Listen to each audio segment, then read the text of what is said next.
আসসালামু আলাইকুম। কি অবস্থা সকলে? সকলে কেমন আছেন? আশা করি সকলে ভালো আছেন। তো আলহামদুলিল্লাহ আমিও ভালো আছি। তো আজকে হচ্ছে চরে গেছিলাম। চর থেকে ঘাস কেটে নিয়ে আসছি। আপনারা দেখতেই পারতেছেন যে আমাদের এই অনেক দূরে আরকি চরের থেকে ঘাস কেটে নিয়ে আসছি। চরে পানি ভরা। আপনারা দেখতেই পারতেছেন আরকি যা অবস্থা আরকি। তো এইভাবেই আরকি চরের থেকে ঘাস কেটে নিয়ে আসলাম। নিয়ে এসে আরকি আমাদের ছাগলকে ঘাস দিতেছি। আপনারা দেখতে পারতেছেন ছাগল শেডের থেকে নামছে। মানে আজকের ঘাসগুলো হচ্ছে অনেক সুন্দর আর কি। সবগুলো দুলপা ঘাস, অনেক রকমের ঘাস টাস অনেক সুন্দর দেখা যায় ঘাসগুলো। হয়তো বা ভিডিওতে এত সুন্দর দেওয়া যায় না, কারণ হচ্ছে এটা হচ্ছে দুপুরবেলা তো, এই কারণে অত সুন্দর দেওয়া যায় না ভিডিওতে। কিন্তু ঘাসগুলো আসলে অনেক সুন্দর, অনেক সুন্দর হয়েছে, অনেক সুন্দর মতন আর কি এগুলো খাইতেছে আলহামদুলিল্লাহ।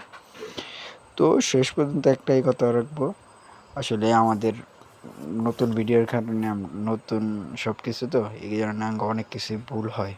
তো আপনারা আসলে ক্ষমা দৃষ্টিতে দেখবেন। আর আরেকটা কথা, সবসময় সবাই খেয়াল রাখবেন নিজের সব কিছু।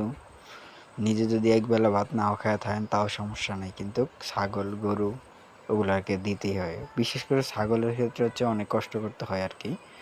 মানে ছাগলের খামারে আপনার কষ্ট ছাড়া কোনো ইয়া নেই। কারণ গরুর ক্ষেত্রে নাড়া আছে, ছাগলের ক্ষেত্রে নাড়া নেই। ছাগলের প্রতিদিনকার খাবার প্রতিদিনকার দিতেই হয় আর কি।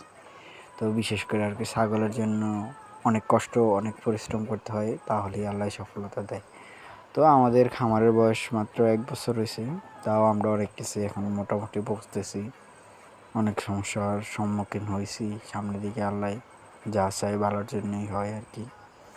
তো সকলে আমাদের জন্য দোয়া করবেন যেন আমরা সুন্দর মতন আলহামদুলিল্লাহ আল্লাহ দিলে আমরা সুন্দর মতন আমাদের খামারটা চলায় নিতে পারি। আমরা যেন আল্লাহ দিলে যেন আমরা লাভের মুখ দেখতে পারি। তো শেষ পর্যন্ত সকলেই ভালো থাকবেন, সুস্থ থাকবেন। আল্লাহ হাফেজ। আল্লাহ তাআলা আপনাদের সকলকে ভালো রাখুক।